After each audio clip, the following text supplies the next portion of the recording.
le nom du Seigneur Jésus. Amen. Si tu es vivant dans la salle, dis Amen.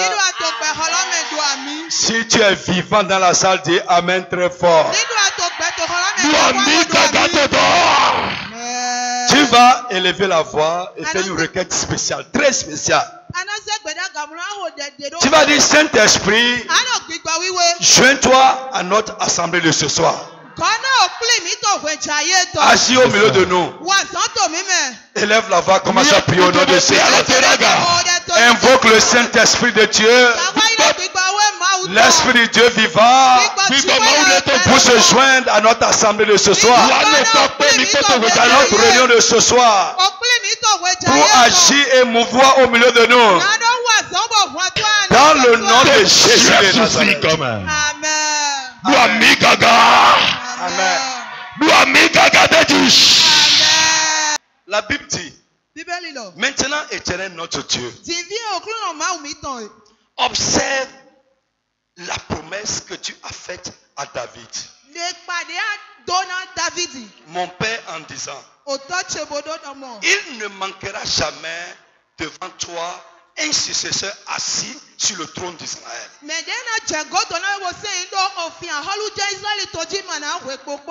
Pour que tes fils prennent garde à leur voix et qu'ils marchent en ma présence comme tu as marché en ma présence.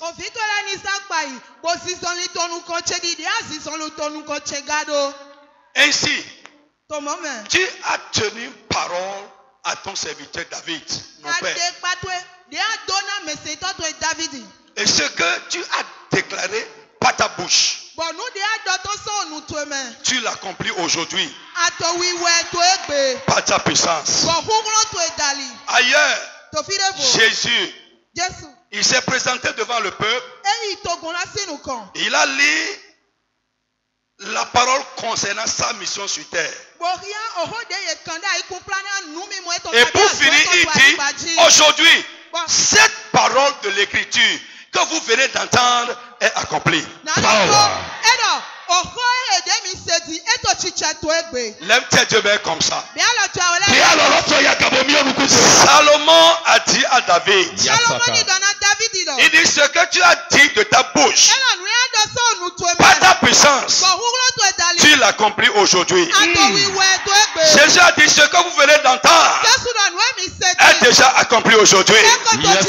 Frère, aujourd'hui, la promesse de Dieu, par sa puissance, va s'accomplir dans ta vie.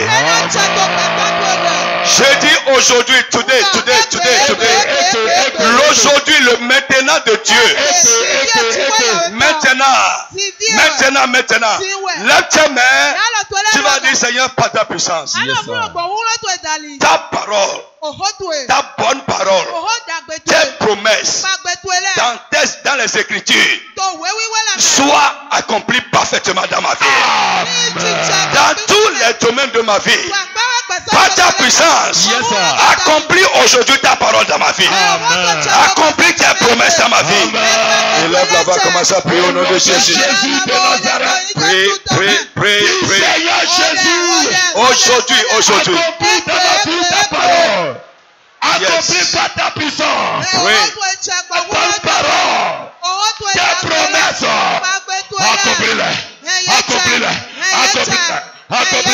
Accomplis-le. Dans le nom de Jésus, Salomon a dit, ce que ta bouche a déclaré, par ta puissance, tu l'accomplis aujourd'hui. C'est un témoignage. Pourquoi Dieu a dit à son papa, Dieu a dit à son père David, tu ne manqueras pas de successeur sur son trône. Et le jour où il parlait, c'est le jour où lui, il montait sur le trône comme un successeur. Lève ta main, tu vas dire ta puissance qui accomplit ta parole. Qu'elle agisse dans ma vie ce soir. Qu'elle agisse dans ma vie aujourd'hui. Et là, on va commencer à prier au nom de Jésus. Fire prayer. Yes. Pray. Yababa. Rika Babo Soto. Rika Baba Sandala Mama. Mon frère, prie. Yeka Babo. Rika Basanda. Korea Basanda Labo Soto. Yes. Yes. Yes. Yes. Pray. Agis dans ma vie. La puissance qui accomplit ta parole. Ta puissance qui accomplit ta parole. Agis dans ma vie. Agis. Agis. Agis. Agis. Agis. Yes. Prie et expérimente la puissance. La puissance qui accomplit la parole. Dans le nom de Jésus. Dis Amen. Frère, ce que Dieu fait dans notre vie ne doit pas se limiter au salut, au pardon des péchés. Nous allons au ciel. Non.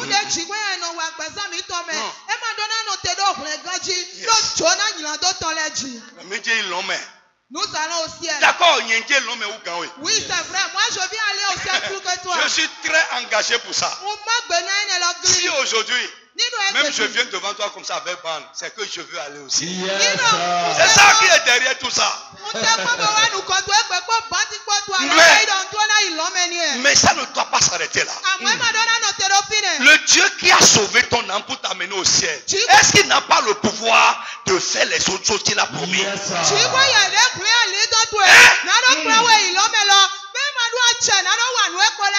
Lève la main. Mon frère, prie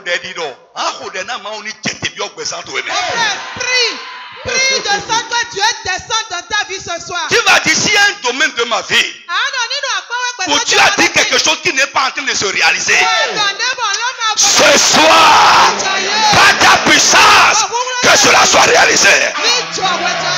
Élève la voix, commence à prier au nom de Jésus. Fire prayer. Yes. Yes. Agis. Agis. Si un domaine de ma vie où tu as dit quelque chose qui n'est pas en train de se réaliser, ce soir, par ta puissance, que cela soit réalisé. Prie. Prie. Prie pour ton mari, prie pour ta femme, prie pour tes enfants. Nous avons tellement de promesses qui sont suspendues et qui ne se réalisent pas. Prie, prie, prie. Prie, prie.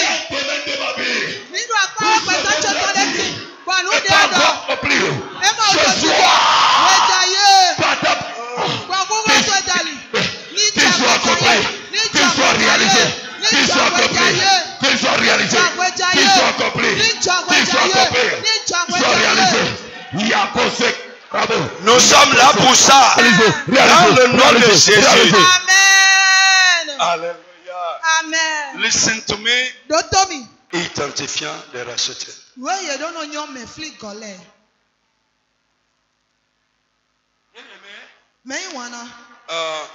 Hier, on va pas faire de rappel comme hier. On va commencer là où on s'était arrêté. Amen. Amen. Hier, j'ai dit que le premier identifiant des rachetés, le premier très commun, on doit voir dans la vie où sur tous ceux-là que Dieu a rachetés, c'est que Dieu lui-même habite dans notre vie. Dans la vie de tous ceux qu'il a rachetés, il vit en eux. Alléluia. Amen. Et j'ai dit hier, d'abord Dieu est esprit. Amen. Amen. Et comment il va vivre en nous? C'est pas l'esprit. Dieu n'est pas physique pour venir vivre dans quelqu'un, habiter dans quelqu'un physiquement. Mais il habite en nous par son esprit. Et la Bible dit celui en qui il n'y a pas l'esprit de Dieu n'appartient pas encore à Dieu. Avant de continuer, je vais vous lire quelques passages rapidement. Prenez avec moi 1 Corinthiens chapitre 6, verset 19 à 20.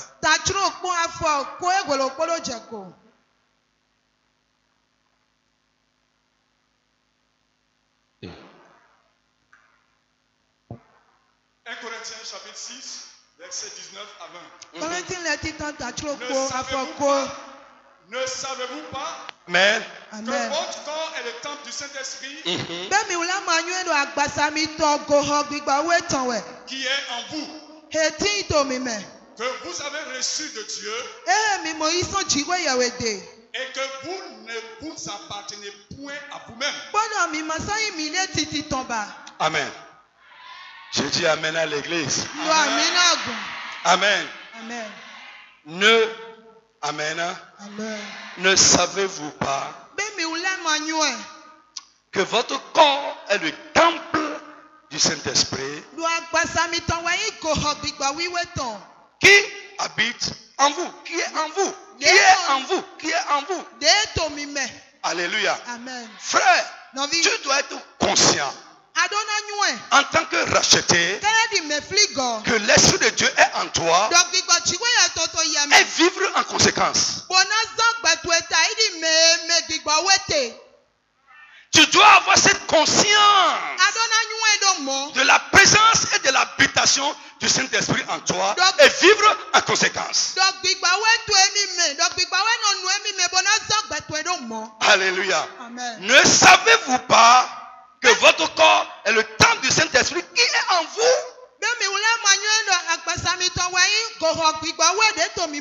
Que vous avez reçu de Dieu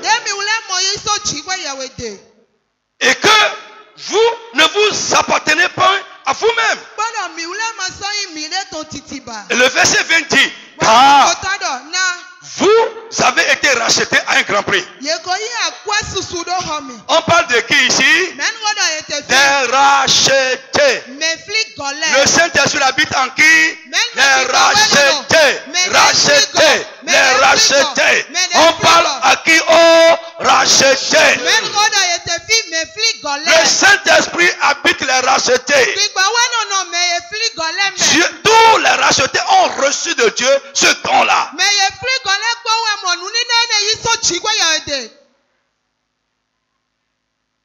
Amen. Amen. Frère, mais le problème, c'est que nous n'avons pas cette conscience que le Saint-Esprit est en nous. Non. Et nous ne faisons pas attention à lui.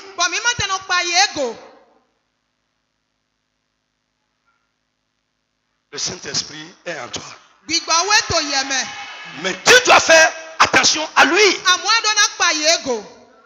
Et j'ai dit, c'est la plus grande chose qui peut arriver à une personne née d'homme, que le Saint-Esprit, l'Esprit de Dieu, vienne habiter en lui.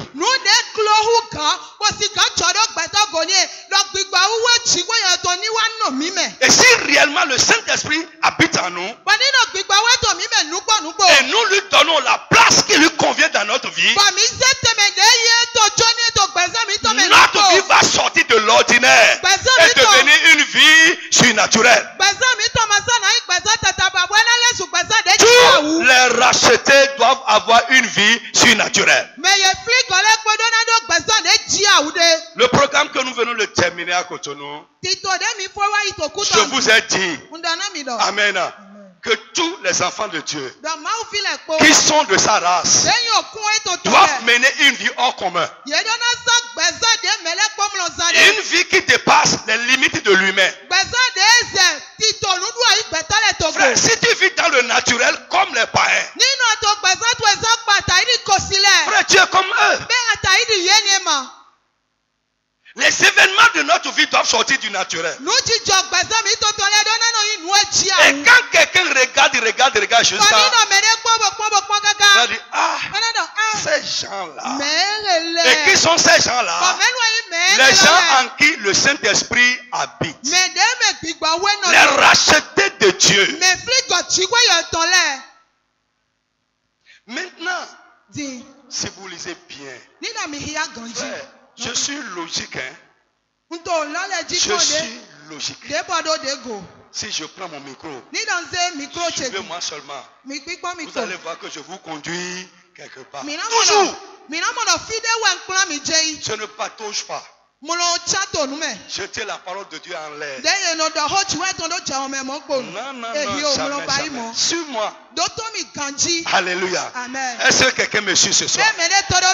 Hier, je vous ai dit que quelqu'un qui a reçu l'Esprit de Dieu en lui, en qui Dieu habite, je dis que la personne doit se donner. Ou bien, la personne doit se donner. Pourquoi? Parce que l'Esprit de Dieu en nous, c'est comme son image, c'est comme son effigie sur notre vie. Tous ceux qui portent les identifiants divins doivent se donner. Parce que Jésus a dit, donnez à César ce qui est à César, donnez à Dieu ce qui est à Dieu. Et ici, Paul nous dit au verset 19, il dit, ne savez-vous pas que vous ne vous appartenez pas à vous-même? Si tu ne t'appartiens pas, ça veut dire quoi? Tu vas te rendre à celui à qui tu appartiens.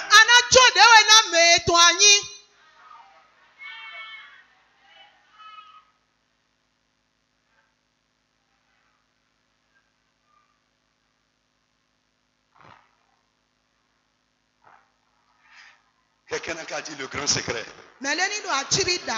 Dis avec moi le grand secret. Dis avec moi le grand secret. Frère, je veux te dire deux choses ce soir. Ce qu'on prend.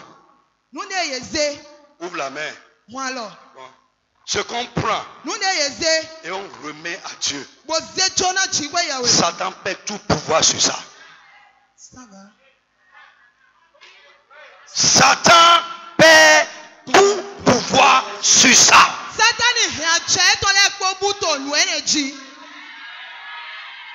Frère, écoute-moi. Chaque domaine de ta vie où Satan continue à travailler, ce domaine de ta vie, tu ne lui as pas encore donné ça.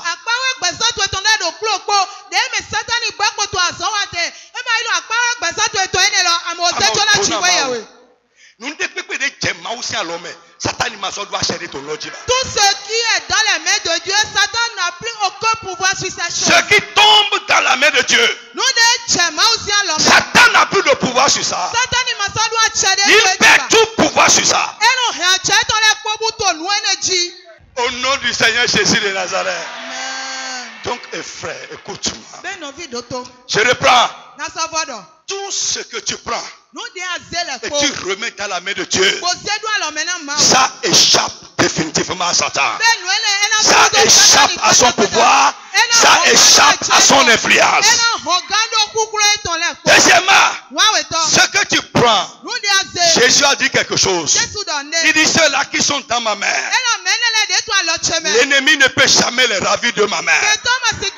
Frère, ce que tu prends, ta vie, ta maison, tes affaires, ton mari, ta femme, tes finances, et tu mets ça dans la main de Dieu, à partir de ce moment, Satan ne peut pas aller prendre ça dans la main de Dieu.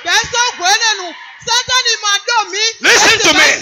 Frère, Satan peut tirer ma vie avec moi. Mais il ne peut pas discuter ma vie dans la main de Dieu. C'est le secret de l'assurance éternelle.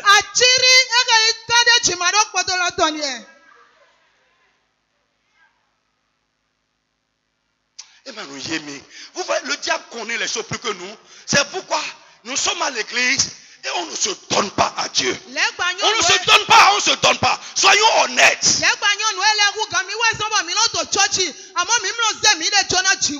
Quelqu'un qui s'est donné à Dieu, il ne vit plus pour lui-même.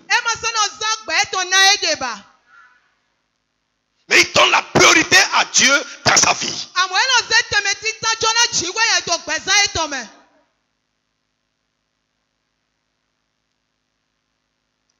Dis à quelqu'un, frère, c'est même injuste.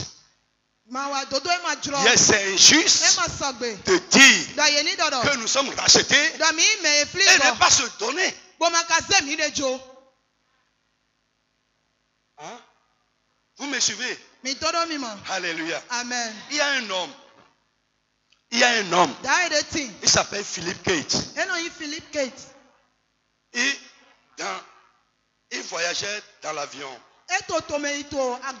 L'avion a fait un crash. Tout le monde est mort.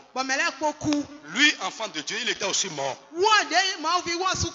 Maintenant, là-bas, dans la mort là, Jésus-Christ est venu à lui. Il dit, Philippe. Oui, Seigneur. Et il dit, tu as perdu ta vie. Mais je vais te redonner la vie. Mais sache que la deuxième vie que je vais te donner m'appartient.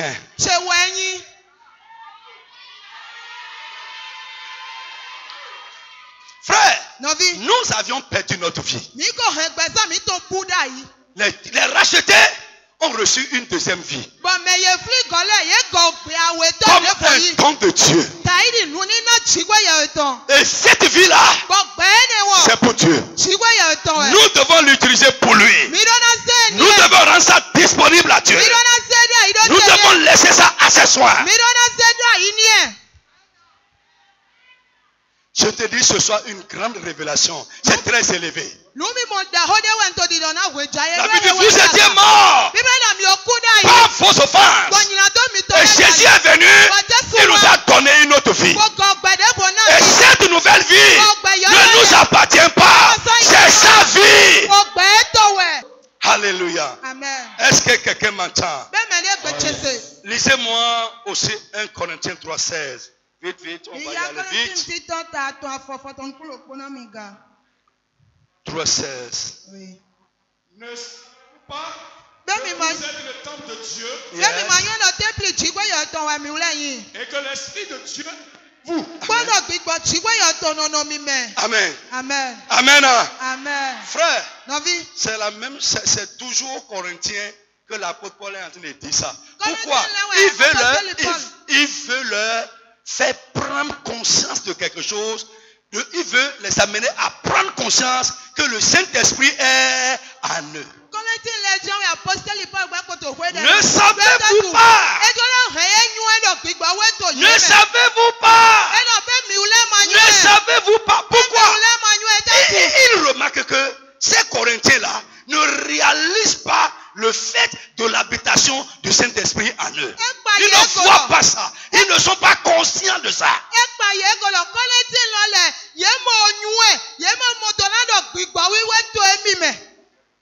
Le Saint-Esprit est en toi. Jean a dit, pour vous, vous avez reçu l'onction de la part de celui qui est saint. Et son onction en vous, vous enseigne toutes choses. L'onction en nous, c'est le Saint-Esprit dans notre vie.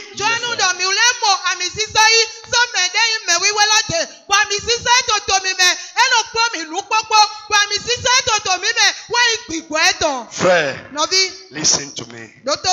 Amen. Amen. Le Saint-Esprit est venu pour nous aider. Dis Amen. Amen. Si tu négliges son assistance, tu n'iras pas loin. Et c'est ça qui se passe avec beaucoup de chrétiens. Nous négligeons l'aide et l'assistance du Saint-Esprit. Même dans notre vie de prière, la Bible dit, nous ne savons pas ce qu'il nous convient de demander. Mais le Saint-Esprit qui est en nous, qui sonde tout, même les profondeurs de Dieu, il vient en aide. Il vient en aide. À quel moment? Dans notre temps de faiblesse. Et la Bible dit, lui qui connaît la volonté de Dieu, qui sonde les profondeurs du Tout-Puissant, il nous inspire. Frère, écoute. Un homme qui a une femme et qui néglige sa femme sera obligé d'aller chercher une autre femme.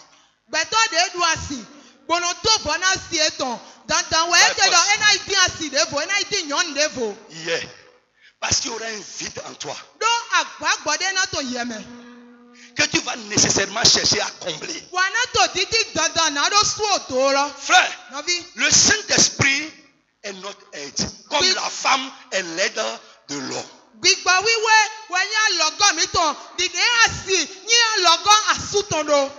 Alléluia. Amen. Il y a beaucoup de choses que tu ne comprendras jamais tant que le Saint-Esprit ne va pas te les expliquer.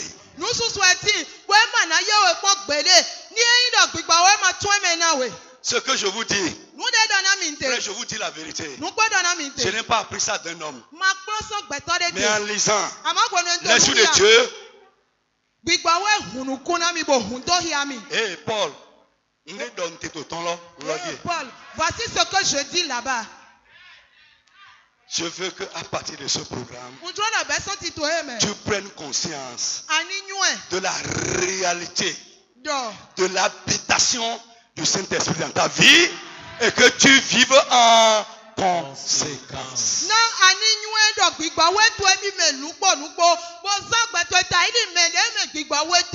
Tu vas faire une requête dessus. Cher Saint-Esprit de Dieu, ce que tu fais quand tu entres dans la vie de l'homme, fais-le parfaitement dans ma vie aussi. Accomplis ta mission parfaitement dans ma vie. Élève la voix, commence à parler au nom de Jésus.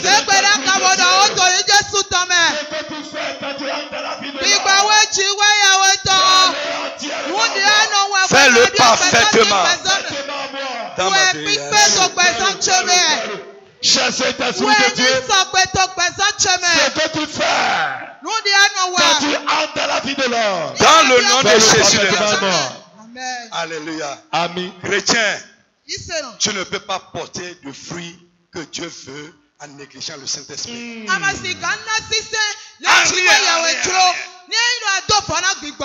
Non, tu ne peux pas. Amen. Pasteur, nous ne pouvons pas porter du fruit si nous négligeons le Saint-Esprit. Allez dans les églises où les gens ont négligé le Saint-Esprit, ils l'ont même déjà fait sortir de leur église, ils l'ont déjà fait sortir de leur réunion. Vous allez voir ce qui se passe là-bas. La vie des gens, comment c'est chétif, bizarre.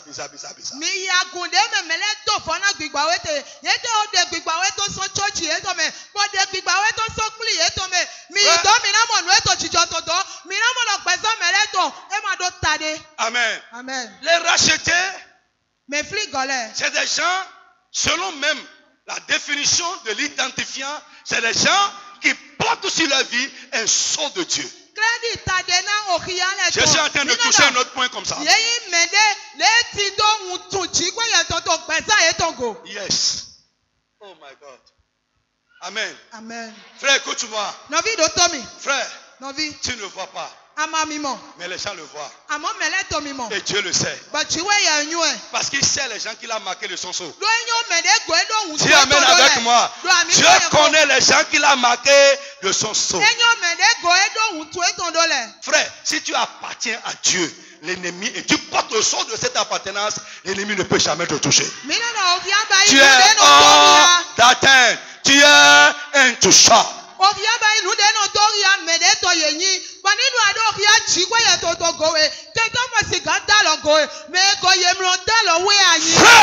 c'est l'endroit le plus sûr où un homme peut se cacher sous ce soleil. Si jusque-là, tu es juste dans l'assemblée et tu n'étais pas vraiment donné au Seigneur Jésus, ce soir je t'exhorte de le faire. Et les pacotis qui sont encore dans ta chambre, appelle-moi, je vais venir ramasser. Je suis un spécialiste de ramassage de ces choses. Je suis un consultant de ça. Frère, donne ta vie à Jésus. Je dis donne ta vie à Jésus. Donne ta vie au Seigneur Jésus. Ne sois plus un chrétien qui est dans l'église et qui n'a pas d'engagement. Si tu veux, tu viens à l'église. Tu ne veux pas, tu ne viens pas. C'est quel chrétien tu es? Tu n'as jamais encore donné ta vie à Jésus. Et je vous ai dit, quand je donne quelque chose à quelqu'un, je laisse la personne disposer de ça. Le sceau de Dieu sur nous nous fait rentrer dans le privilège divin. Quelqu'un n'a qu'à lever sa main et dire Amen très fort. Je dis le sceau de Dieu sur toi va faire de toi un privilégié. Ça va te faire rentrer dans le privilège de Dieu. 2 Corinthiens 1, verset 2 à 20. Verset 20 à 22. C'est pourquoi, en ce qui concerne les promesses de Dieu, c'est en lui, c'est-à-dire en Jésus-Christ, qu'est le oui. C'est pourquoi encore, l'amen par lui est prononcé par nous à la gloire de Dieu.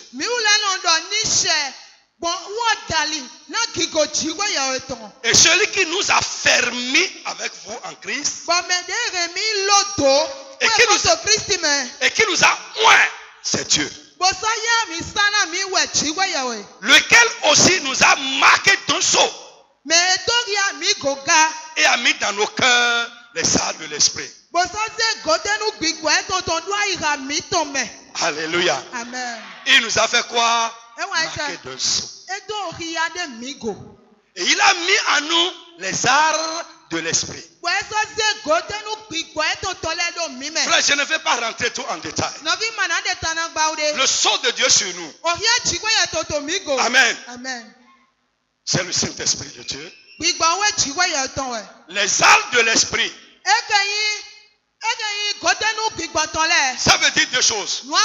Premièrement, c'est les prémices de l'esprit que Dieu le Père a mis dans nos cœurs. Et quand nous parlons aussi des armes de l'esprit, c'est comme la garantie. C'est comme une garantie. Une garantie que Dieu nous a donnée, que ces promesses qu'il nous a faites vont se réaliser. Quand on dit ça, la Bible dit que nous devons prononcer le Amen au nom de Jésus.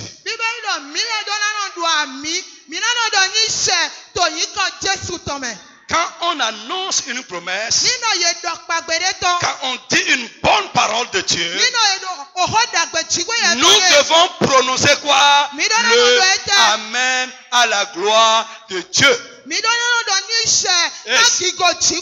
ça veut dire quoi? Qu'il en soit ainsi pour moi. Et je dis ce soir, le Saint-Esprit en nous, c'est la garantie que Dieu nous a donnée, que la promesse qu'il a faite, pour laquelle nous disons Amen, va se réaliser. Frère, si tu es à l'église, Amen. Amen. Quand on annonce une promesse,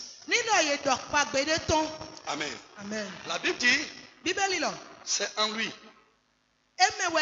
Amen, Amen, que les promesses de Dieu sont oui et Amen. Amen. Amen. Et on dit, c'est pourquoi, quand on annonce la promesse, nous prononçons l'Amen à la gloire de Dieu. Et quand tu es là, et on prononce, ce que toi tu dois faire, c'est dire quoi? Quand tu es là et qu'on annonce, quand tu es là et on proclame, quand tu es là et on dit, nous devons prononcer en son nom l'Amen à la gloire de Dieu. Il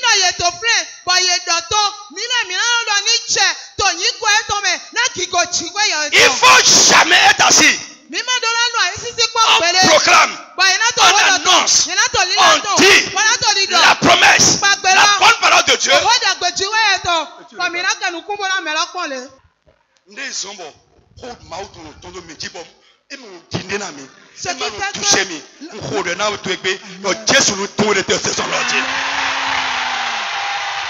qui fait que lorsque la parole de Dieu sort, ça ne nous dit rien.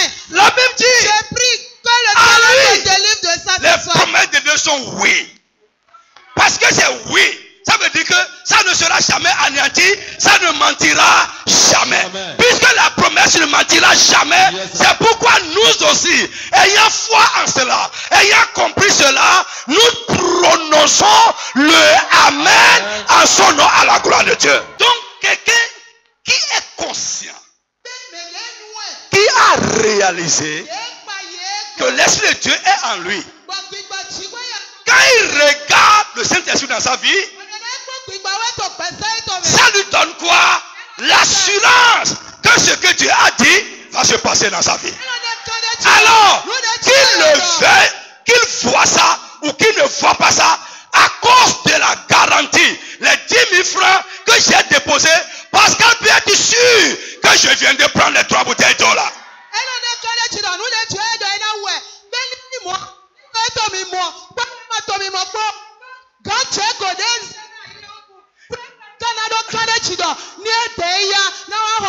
Est-ce que tu as le Saint-Esprit?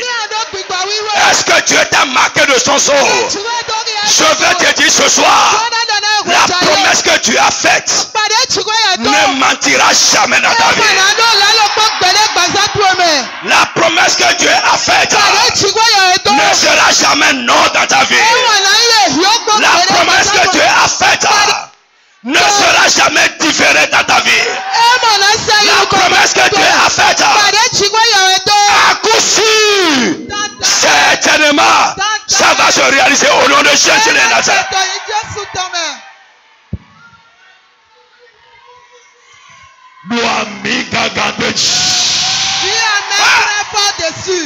Listen to me. C'est pourquoi c'est un ensemble d'individus qui ont des traits identiques qui permettent de les reconnaître, de les identifier et qui prouvent leur appartenance. Tous les rachetés sont marqués du sceau de Dieu. Frère, nous pouvons être ensemble en train de lire la même promesse, de réciter, de déclarer les mêmes promesses. Mais il y en a avec qui tu as un engagement à cause de la garantie qui est en eux.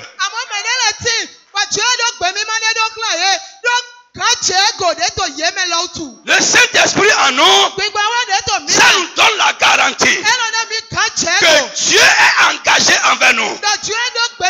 Frère, tu déclares. C'est pourquoi nous avons laissé tomber la doctrine de la déclaration. C'est une fausse doctrine. Parce que nous ne pouvons pas tout déclarer et ça va se passer parce que parfois ce que nous déclarons est soumis à des conditions pour son accomplissement.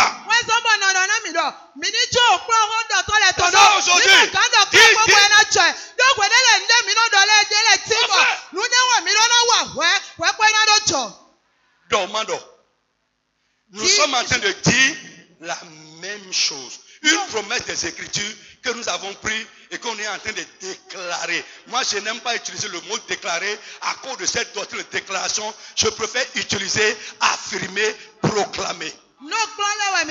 Déclaration. Moi, je suis pas de là.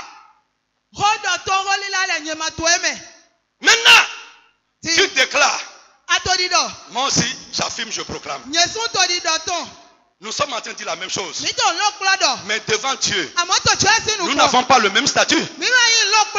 Que Dieu ouvre les yeux à quelqu'un ce soir. Nous n'avons pas le même statut. Non. Moi, Dieu voit sur moi son sceau. Il est engagé envers moi.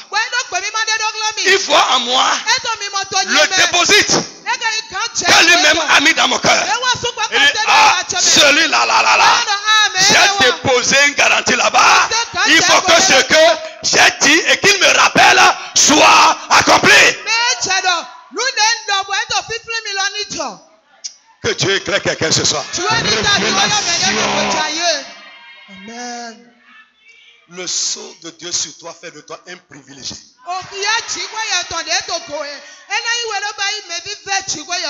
Un homme envers qui Dieu est engagé. Et il ne trahira jamais son engagement. Mon frère, est-ce que tu peux dire Amen? Je dis Amen. C'est ce que nous sommes en train de dire. Il ne trahira jamais son engagement. Ta réponse est quoi? Amen. Frère, c'est des révélations dont l'humanité a besoin. Dont l'église a besoin. Pour devenir vraiment un peuple à part dans le monde. Des gens qui vont vivre l'extraordinaire et le surnaturel. Mon frère, à partir d'aujourd'hui, en sortant d'ici, crois avec moi que tu n'es plus n'importe qui. Crois avec moi. Tu es parmi les gens. Mais tu n'as pas le même statut que les gens. Tu es à part. Dieu est engagé envers toi. Amen. Son sceau est sur ta vie. Amen. Son sceau est sur ta vie. Amen. Son sceau est sur ta vie. Amen. Le Saint-Esprit en toi, Amen. c'est la garantie Amen. que la promesse va se réaliser. Amen. Que Dieu te bénisse.